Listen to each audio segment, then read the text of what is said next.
Venezia è una entità sintetica, costituita da realtà virtuale e intelligenza artificiale che impersonifica la città e con la quale possiamo dialogare. Benvenuto a Venezia! Dove vuoi andare oggi? Il modello di intelligenza artificiale viene addestrato per attenuare la congestione dei luoghi più frequentati e favorire comportamenti più responsabili dei turisti.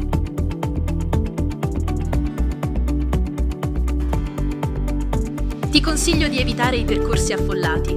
Scopri il sestriere di Cannaregio e i segreti del ghetto ebraico.